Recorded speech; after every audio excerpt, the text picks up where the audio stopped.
I gotta coach 10 people every day. And customers. Coach and recoach, right? That's the worst part. Oh my God, All right. people forget. The what? Dance. Oh, that's. All right, so we're back online. We're live. Chapter 2, Commissioner Rules and Regulations. Now, a bunch of the stuff that we're going to go over in this chapter, we covered in Chapter 1, or I'm going to skip it because we're going to cover in detail tomorrow. Tomorrow is one of the only days in the next couple of weeks. There's just one chapter, Chapter 3. All right, it's a very long chapter. It's extensive. It's very important. Roughly 20 to 30% of the exam is just in Chapter 1, 2, and 3. There's 22 chapters, but the majority of the questions involve the complete understanding of the rules, regulations, agency, ethics, all that stuff, okay? So this is a brief chapter to cover some things in short, others in detail, and the rest tomorrow, okay? So the first section right here, you guys should know. License law and rules. It says that most of the obligations, second sentence, fall on the broker with the understanding that a broker is responsible for the associated salesperson's observance of the rules. We know this, right? They're responsible for us. As a salesperson, you may not, so you can't, right? You may not accept any form of compensation except from your broker. Who can pay you? Your broker, period. You guys know this. You cannot maintain an escrow account or hold funds belonging to others. And you cannot work for more than one New Jersey broker at a time. So my question is, how many brokers can you work for? My question is, how many brokers can you work for? You're saying 5? I don't know. How many brokers can you work for? Well, as many as you want, but as long as not at the same time. Okay. So how many brokers, let me rephrase that. How many brokers can you work for at the same time? One. You cannot work for a PA broker, a New York broker, California broker? Oh. In New Jersey, one. But in New Jersey, only one at a time. It's very important that you understand the way the questions are asked. Okay? I said it earlier. I'm going to say it again and keep on going at this. Very important because in New Jersey, you can only work with one broker at a time. But could you work for more, like the question says, you're licensed in California and licensed in Jersey, can you? The answer is yes, right? As long as in Jersey you're only licensed with one agency, one broker, you're good. Okay? Can you move brokers? Yeah, just as many times as you want. It doesn't look good on you if you're constantly moving around. And I know an agent that does, like, every year he moves like 3 times. Yes. That shows stability, right? For instance, if I go up to you and I say, I want to be part of New Direction, is it like an interviewing process? Or is it like... Well, yeah, you gotta say, no. So a lot of brokerages, what they do is they have a whole interviewing process. They ask you, what do you got? When you should be asking the broker, what does the broker have? Because you're the one bringing value to the broker, right? You want to work for the broker, right? Mm-hmm. But the broker is the one sponsoring you. So in reality, it's not you bringing value to the broker, it's the broker bringing value to you. So Mr. or Mrs. Broker, what do you have to offer me? What is your training? What are your fees? It's you interviewing the broker, not the broker interviewing you. So what are the chances of a broker denying your entry? Some agencies, like Wikers, for instance, there's a lot of Wikers that they want full-timers. So if you're not going to be a full-time, you might get denied right away. Some agencies, they depending on the qualifications you have, or they might not want you. Like, okay, coming out of school, so it really is like an interviewing process at this point? Yeah, you can consider that portion as an interviewing process, but most of the agencies don't care. Show me you got potential, and I want you on my team. Yeah. That's pretty much it. So you should really be speaking to someone prior to getting your license, because you're just not going to walk into somewhere and be like, hey, here you go. Correct. Okay. Didn't I say that before the break? Yeah, I am, but I just didn't. We put some realize- commercials in between, so people got distracted. No, I know that you should be I know. interviewing, but I thought it was more for like your own, like knowledge of like where you want to go, what the percentages are and things like that. That as well. I didn't know if it was like more of like a company denying you, for instance. Correct. Well, it's both. It's a mix of both. But like I said, the majority of the companies, they don't care. As long as you show some type of potential, like you want to do something, and that's all the potential that it takes. Show me that you want something. You might not be a good salesperson, I'll turn you into one, if you allow that to happen. You might not be the best speaking person. There's a lot of people that are afraid of speaking to others, but they're really good at what they do. And then they get to the speaking. I have one of our agents right now is like, it's a rock star. He doesn't stop. Him and his wife, they're going at it. But in the beginning, he was very afraid of opening his mouth. Bruno, so what do I say? What do I do? What do I do? No problem. He had no knowledge whatsoever of what it was to be a salesperson. But now, he got listings, he has sales happening. He's like, he has a steady flow of business. Are the other agents doing the same? No. So, show me what you want to do. Show me that you want something, and you'll have my attention. Show me that I shouldn't give you attention, and I won't. You're independent, guys. That's one of the things we're going to talk about tomorrow, is that you're independent agents. So you earn as much as you want. Not as much as I want as a broker. You got it? As much as you want. I'll help you get to where you want as a broker. That's our job as brokers, is guidance, support. But we can bring the horse to the water, but can we force the horse to drink the water? No. I can teach you how to fish. Am I going to fish for you? And that's how most of the agencies work. Because you're not an employee, you're an independent. You got it? So they might deny you for not having the time. They might deny you for not having the will. Okay? That's it. Everything else is what the agency has to offer you. Okay? Now, place of business. We have main office and we have branch office. We already covered this. Main office, branch office. Right? But there's a few things you need to know about it. See, every broker who is a resident of New Jersey must maintain a place of business in the state. Must maintain a place of business in the state. If the office is in the broker's own home, he must have a separate area with its own entrance visible from the street. So what am I saying here?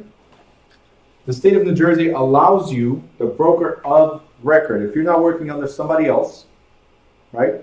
That's why it doesn't say broker salesperson, it says broker. And every time you see broker means what? Broker of record. So if you're working for yourself, if it's your own agency, you must have a place of business. You must be parked somewhere. What they allow you to defray the expense of renting an office is they allow it to be in your home, as long as it's a total separate area. Okay? So your living room cannot be the waiting room. Simple as that. Separate space with an entrance visible from the street. Also, the broker's name and the words licensed real estate broker must be conspicuously displayed on the exterior. What does that mean?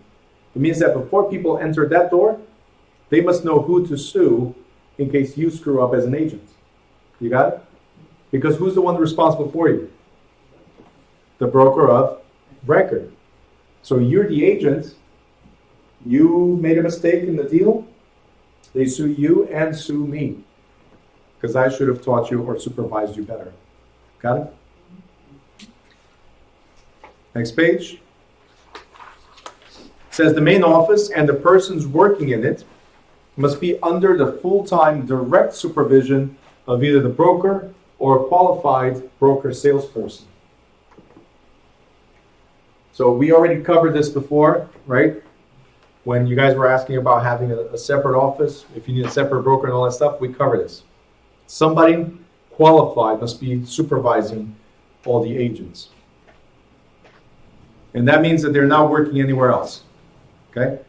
As far as branch offices, everything is exactly the same except for two. It cannot be in anybody's home. Okay? So the main office could be in the broker's home. Branch office cannot. And the other thing is licenses.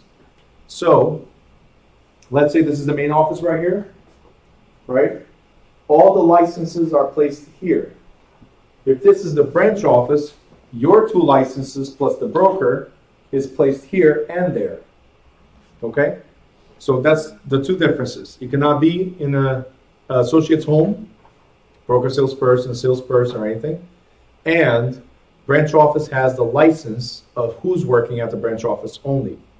Main office has the license of everybody and all branch offices. Okay?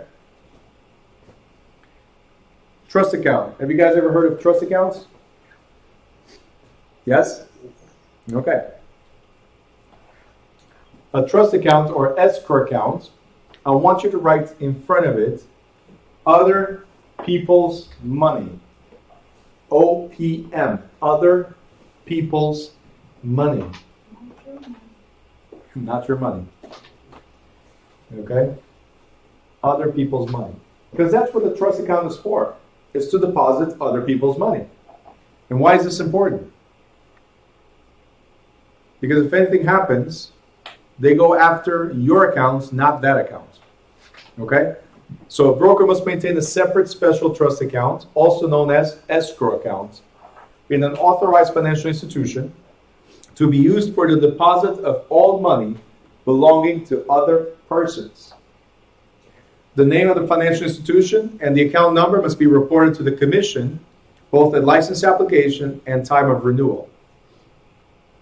Now, there's no need for a separate account for each transaction, right? We can have one account for everything, but careful books must be kept so it's always clear how much money belongs to each client or customer. Because again, it's not your money. The account must be clearly labeled so that it cannot be claimed by creditors in the event of a bankruptcy, nor by heirs in the event of broker's death. So why can't the creditors come after that account or the heirs? Because it's not your money. Always remember, trust account or escrow account, not your money. Now, brokers are required to deposit funds coming into their keeping promptly, which the Real Estate Commission defines as within 5 business days of acceptance. Make sure you double, triple, quadruple underline business. If I give you money right now, Lucia, I'm going to give you $10,000 right now towards the purchase of this building. What must you do with that money? Say it louder, please. Deposit in. Are you the broker? Oh, no. Oh. The broker. That's right. That's right. That's right. So, salespersons must give it immediately to the broker. Don't worry, everybody falls for that. Everybody. You're not the broker. So if I give you money, the first thing you must do is give it to the broker. Unless the question specifically states that you are the broker receiving the money, right? The answer is always give it to the broker. Okay? If it says you're the broker, then you have 5 business days to deposit that money. Because only the broker can do that. Yes? Question. Just thought of this. So, because I saw that. So let's say someone is in the process of buying a house, right? They put in a contract, they gave the deposit. Now that person passes away in an accident, let's say. Mm-hmm. So what happens? Like who has, I mean, first of all, the contract I guess is void. Is void. So the termination of the states agreements will be tomorrow. So how about that deposit That will be returned to the estate. to the estate of the person? Correct. So any monies that belong to the deceased person will always go to the estate first. And then, as we talk about in chapter 20, we'll talk about probate, and that's what happens. So monies are returned to the estate. From there, it's distributed to whoever needs to go. But the estate is always the first one to receive it.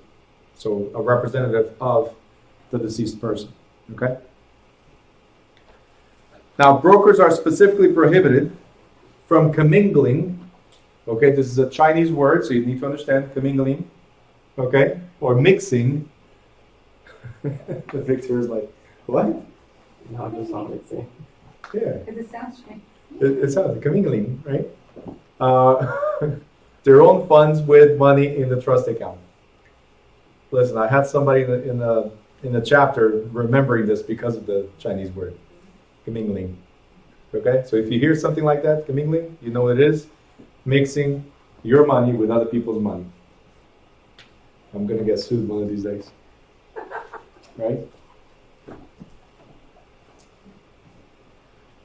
Do you know how Chinese people name their kittens? Okay. Yes. Oh, God. Yeah. I do.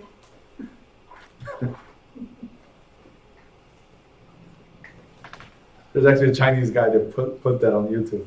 We just drop stuff down the stairs, and however it sounds, that's their name. It's funny you say that because Anna was over yesterday studying with me. Oh boy. She comes in and she's like, do you know your house number is number 8? And I'm like, no, it's not. And I was like 8 from the corner. And she's like talking, my husband's there. And she's going, yeah, it's really lucky in Chinese, which I had no idea. Yeah. The 8, I'm at 17, so 7 plus 1 is 8. So my husband decided to ask her if that was something she learned from this class. So that's, Your husband asked if it was something she learned in this yeah, class. he's like, did you learn that in real estate school? Not the 8. We don't teach feng shui. Exactly. No. But I thought it was funny because you're talking about it. So. Well, in the Western world, 7 is the perfect number. So, Well, 17, right? 17, but she said it was 8. no, in the Oh, Western. seven. Lucky. No, yes. Yeah, 7 plus 1, but you have a 7 in there as Yeah, I well, have so it 7. should be a really lucky Blessed house. There you go. There we go. All right, advance fees. If you accept more than $25, then for advertising costs, for example, the broker must give the client an account of how the money is being spent within 90 days. What does this mean? Sometimes you go to listings and look, your house is amazing.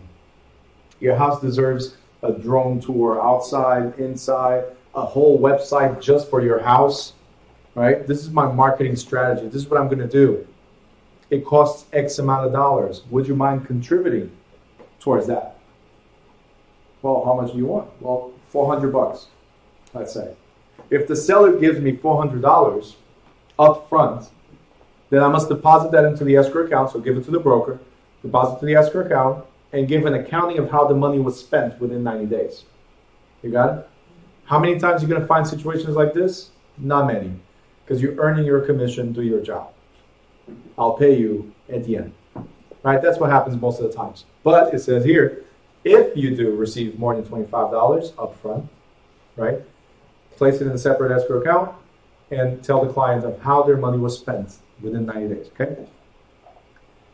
Cash deposits or withdrawals. So, Lucia, I told you I gave you $10,000 cash. What must you give me? No.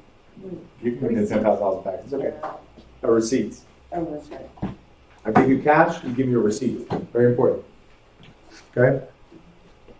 The broker keeps a copy of the receipt, and in accordance to the law, because it's $10,000 or more, it must be reported to who? Uncle Sam.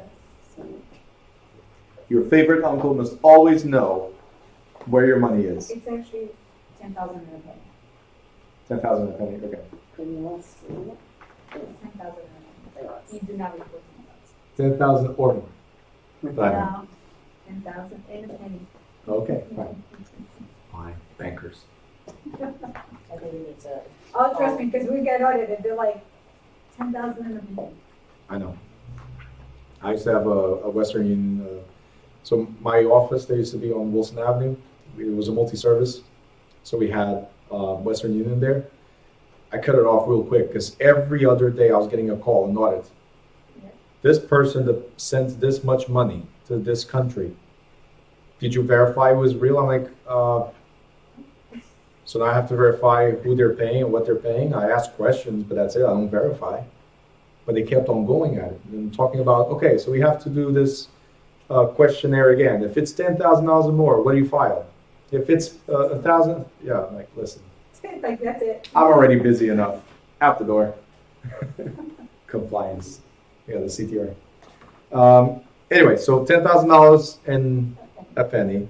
For state exam purposes, $10,000 or more. You don't have to remember penny. Okay. Must be reported to the IRS. Now, do all transactions go through? No. No. I gave you $10,000 and what happened is transactions did not go through. The seller did not sell, whatever, or I backed out. Then, if it was not my fault, you must refund that money to me. The question is, how are you going to give me that money back? I give you $10,000 cash, so you must give me $10,000 Check. check. Very important. Never to cash. So the money going into the escrow account could be cash. The money coming out of the escrow account must be a check to the specific to the name of the person. Okay? We cannot just take money out and say, hey, I gave it to that person. No. Okay? So you have to remember this. Withdrawals from trust accounts must be payable to a specific person. Underline, double underline, triple underline, never to cash.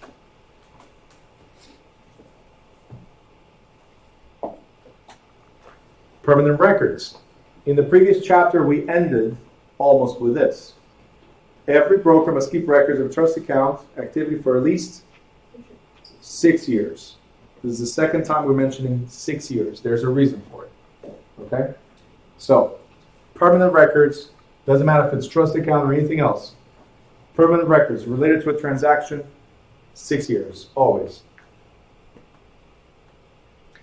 Regulation of documents.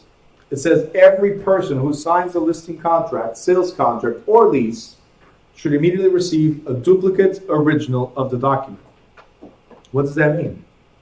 It means that if there's 10 people on the deal, then 10 separate contracts must be signed by each person. Every single contract must have a wet ink signature.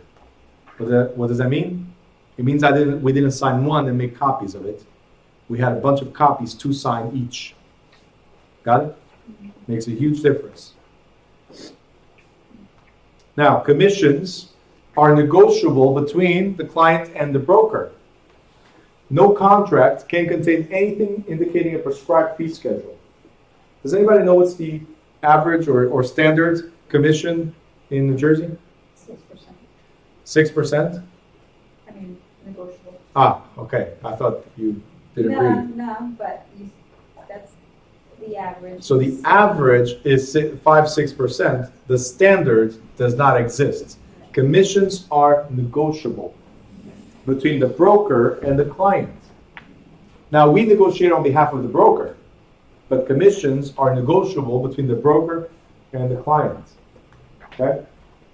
Very important.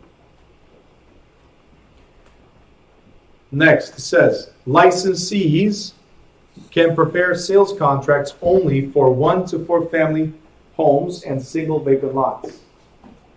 1 to 4 family homes. So we prepare the contracts right away. If it's a 1 to 4 or single lots. If it's 5 or more or commercial, what we prepare is called a letter of intent. And then the attorneys draft the contract. Okay? Any questions here? No questions? Going once, going twice. So, next page. We'll talk about this more in detail in chapter 11, but the commission requires that all sales contracts prepared by licensees contain attorney review clause, giving the buyer and the seller the right to consult an attorney who may disapprove a contract within 3 business days after delivery of signed contracts to both parties. So what we're saying is simple. We can prepare contracts on 1 to 4 family, but we should advise our clients, hey, I prepared it, but you should review this with an attorney.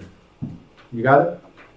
That's what it is. It's not required, but I got to give you the right to an attorney review clause. Next it says, all written offers must be forwarded to sellers within 24 hours. And at the time of listing, owners of the property must be furnished with a copy of the Attorney General Memorandum regarding the Jersey law against discrimination. We'll talk about it in chapter 4, and we'll talk about it in chapter 10. Okay? So don't worry too much about that right now. I just mentioned this. You can choose whether or not to incur the cost of hiring a lawyer. It's not required in New Jersey for residential real estate.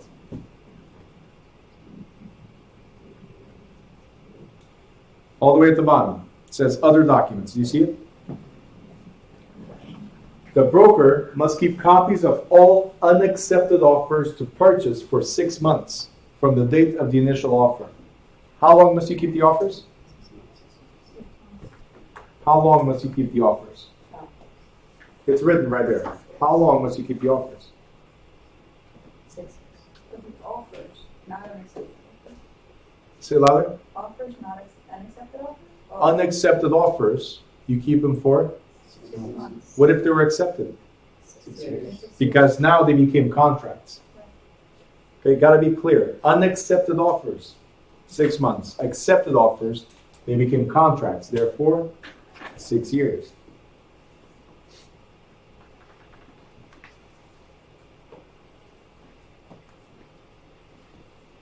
Got it? You guys answer too quick. When I ask the questions, you jump the gun. You don't listen to the question. So when you get to the exam, guess what's going to happen? And take your time. All right. This next section is going to be detailed tomorrow. So for now, I just want you to highlight a couple of things. On the right-hand side, it says listing broker and seller principal. Do you see it? Please highlight it. Brokers' obligation is to put the principal's interest first. However, still requires fair and honest dealing with all other parties. Tomorrow we're going to talk about agency, so it explains better these obligations, okay? Now, here at the bottom, right above waiver of broker cooperation, to give sellers the best service possible, the commission expects brokers to cooperate with other firms they might want to show the listed property. Anytime a seller directs the broker not to cooperate, the licensee must have the seller sign a waiver of broker cooperation form. So this is what we're saying. Remax right here, Weichert right there. So what's happening here? The seller comes to me and goes like, Bruno, listen, I trust your agents. Please keep it in-house. Don't work with anybody else. So now I have to explain that by law, I have to work with everybody else. So if a Weichert agent, let's say Victor or Stephanie, bring a buyer, Mr. and Mrs. Seller, I have to show the property. If you really don't want me to show the property through another agency, then you have to sign this form.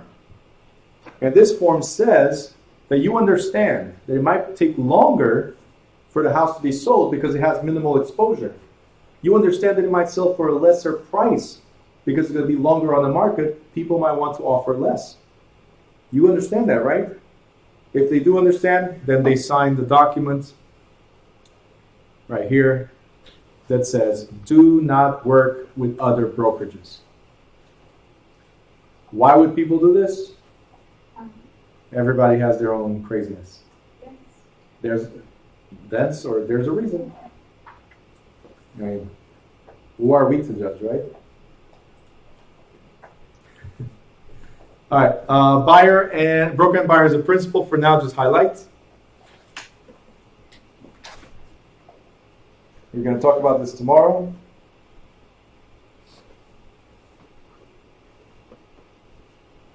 Okay. Buyer principal, that means you represent the buyer, and again, you got to treat everybody else honestly. Broker as a disclosed agent. It says right here, although an agent cannot give first loyalty to two or more principals in the same transaction, New Jersey Real Estate Commission allows a broker to represent both parties in a transaction. I'll explain it better tomorrow, but know that if you want to represent both, you must have a written, informed consent that the seller says it's okay to work with the buyer, and the buyer says, hey, it's okay to work with the seller. You got it? Next. Broker as a transaction broker. All it says, and again, this is going to be chapter 3, right? All it says is that you could have the option of functioning as a transaction broker without creating an agency relationship with any of the parties to a transaction. That means you don't represent the seller, you don't represent the buyer, you represent the transaction only. Okay? All right, broker, salesperson, before you can work for anybody else, right on top. Before you work for anybody else, you should have a contract. Just like Stephanie was asking me when we talk about referring to somebody else. You want to get paid? You put it in writing. So before you go work with an agency, you have to have an agreement with your broker of how much you're going to get paid, right? When do you get paid? And you have to get paid within 10 days. of receiving the commission, right? Or, bless you, or whenever the check clears. So what we're talking about here is, we at closing, a payment is given to the brokerage, right? So when did the broker receive the commission? Bless you. At closing. So within 10 days of closing, you must get paid, salespeople. Within 10 days of closing. Unless, because the brokers don't go to the closing, unless you picked up the check and took 3 days, 10 days to bring it to your broker. Then it's as soon as the check is cleared. Okay? Stephanie, it's like you wanted to ask a question. When you speak, like commission splits and stuff like that, but each contract could have a different commission, correct? Or no? You and your broker is a commission for a certain period of time or forever. Right, so for instance, if we have, normally is it like a 50, not normally, but let's just say it's like 50-50, for instance.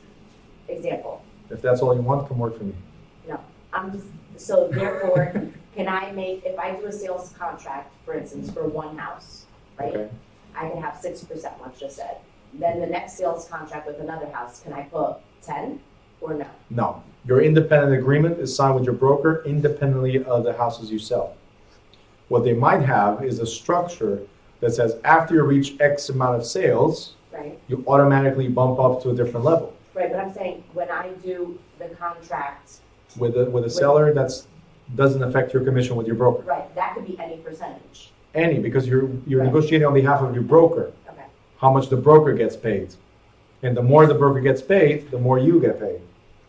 Okay, so these are independent agreements. right, okay. Contract of sale, contract for the salesperson, independent contractor agreement. Okay, so this is between your broker all up front, because you're not going to work without knowing how much you're going to get paid. Typically, what is the percentage? The average is 70-30. But then certain agencies have fees and like desk fees, copy fees, you're breeding inside the office fees, technology fees, stop blinking fees, you know. So at the end of it, the 70-30 becomes like a 50-50. Certain agencies. Oh, and franchise fees. All right, next.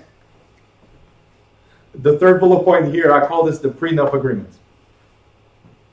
Prenup. You guys know what a prenup is?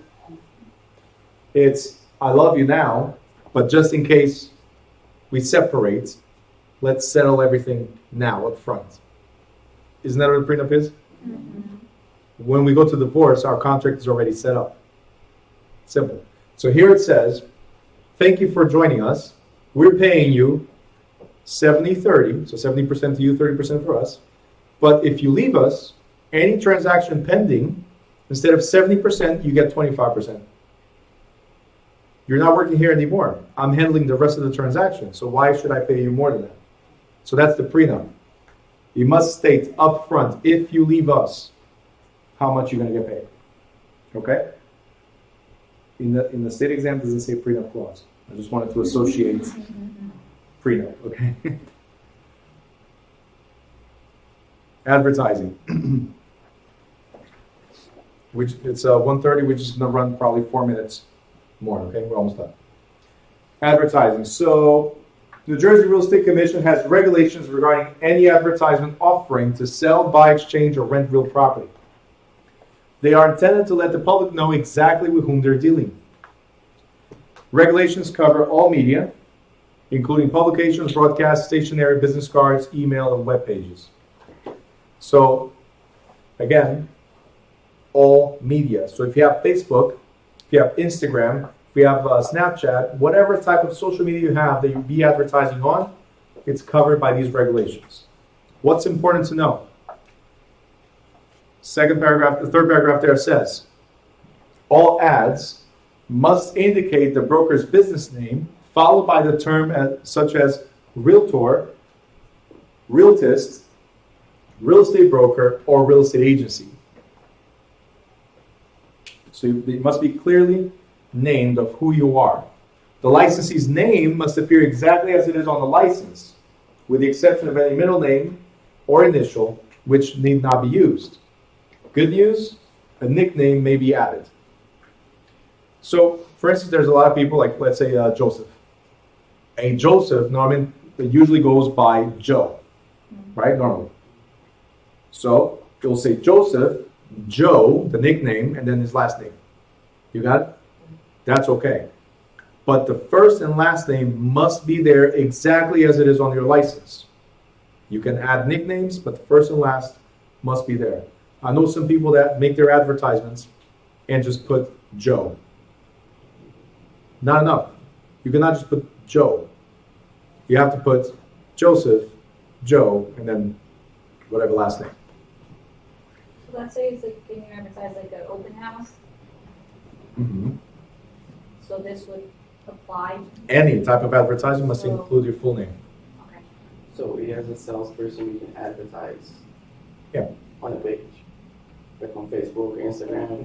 Absolutely. Advertising, as long as it has the broker's name on it. So yeah, if it's a salesperson, then the ad right here that includes the salesperson name must also include the name of the real estate company. Not the broker's name, the real estate company. Okay. In larger type or more prominent. The broker's name is not required for any advertisement other than his own. The brokerage name is required because that's your flag. All right? You guys understand? That's who sponsors. If you get sponsored by Nike, right? You're an athlete. You get sponsored by Nike. Can you be wearing Reebok? Mhm. No. So everybody must know that you're sponsored by Nike. You guys understand? You work for Remax, everybody must know you work for Remax. You don't advertise yourself, you advertise the agency, and you're an agent of. Okay? Next page. It says all ads, please highlight this, underline with stars, all ads must specify the property's municipal location, specifically named in the ad or the head of the column in which the ad appears. Such phrases as in the vicinity of are prohibited, please underline, put stars, unless the body of the ad also contains the exact municipal location. Okay? So what we're saying here is, first of all, who still reads a newspaper? Anybody reads newspapers? Yeah, right? So no. I don't know why you didn't. It's no. So you don't read newspapers. But in the classified section of newspapers, it says Union, Elizabeth, Newark, Hillside, right? So those are the towns. In those advertisements that you put where it says Newark, you don't have to put in the advertisement itself Newark again because it's already under the section Newark. You guys understand? So that's the only exemption here. If you say in the vicinity of Harrison, but it's under the section that says Newark, we know more or less where the property is located. You guys understand? But if it just says vicinity of Harrison, it could be Kearney, right? It could be Jersey City, it's right there. It could be Newark. It could be East Newark. You guys understand? So it's very broad. So every time you use the words in the vicinity of, you must also include the municipal location, either in the ad or in the column where the ad appears. Okay? Next, it says right here, if in an ad, the broker refers to a membership in the MLS, multiple listing service, the full name of that service must be spelled out. Okay, what are we saying here? If you have an advertisement, so there's GSMLS, NJMLS, there's Hudson County MLS, Monmouth Ocean County MLS, there's a bunch of different advertising boards. We'll talk about it better in chapter 20. But if you use an ad that says, hey, 2-family, 3-bedroom, 2-bath per unit, GSMLS 1, 2, 3, 4, 5. If you don't have space, because you have, right here it says 20 lines or fewer, you keep it as GSMLS. But if you have enough space, then you have to say Garden State Multiple Listing Service. Spelled out, the whole thing. So usually classifies that you pay per line, like newspapers that nobody reads, is 20 lines or fewer. So GSMLS is fine.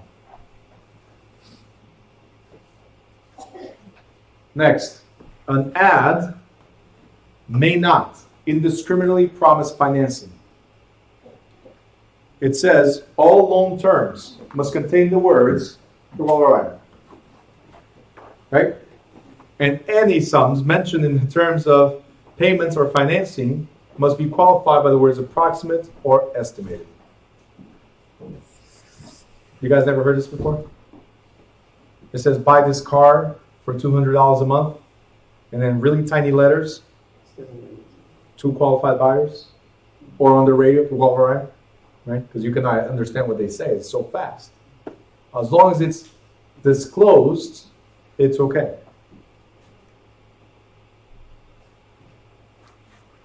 Towards the bottom, it says, any offer of a free item or service must be generally free and cannot be contingent upon any purchase or listing of property. A free offer cannot be linked to a lottery, contest, game, or drawing. So let's say we have an open house, and in the open house we're offering beverages, coffee, donuts as well, something, right? Boston cream. We're offering a bunch of stuff. If it's free, then it must be free. Meaning, if you walk into the open house, you grab coffee, grab a donut, and you leave, it was free. I cannot say stop right there because you're not buying the house. You guys understand? So if my free offer is contingent upon the purchase of something or the sale of something, that's illegal. Okay? Advertising that offers free appraisals is also prohibited, although offering a comparative market analysis, or CMA, is permissible. We can offer comps, but we cannot offer appraisals. What's the difference between, right here, free and fee? What's the difference? The word free and the word fee. Nobody knows? What's the difference between free and fee? Olga, could you say it louder, please? An R. R.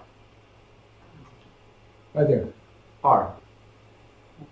If you don't read properly, this word changes from not paid to paid. Because for a fee means you're paying. For free means you're not paying. Do you guys understand? So when you're reading the questions, pay attention to the words. All the way at the bottom, it says any advertisement that mentions a specific commission rate or amount must also state that in New Jersey, commissions are 6%.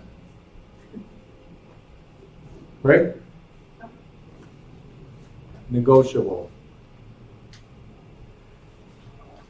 On the right-hand side on top, where it says commission rebates right here, in front of it, I want you to write to a buyer. To a buyer, because only the buyers get the rebates.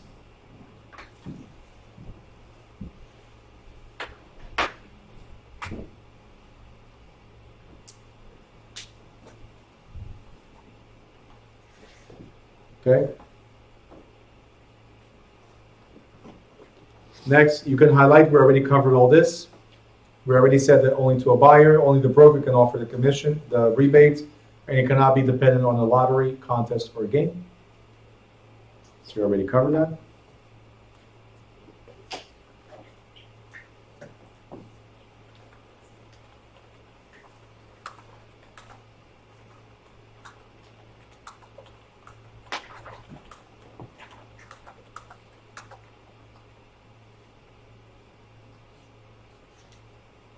Where it says probation, suspension, and revocation at the bottom.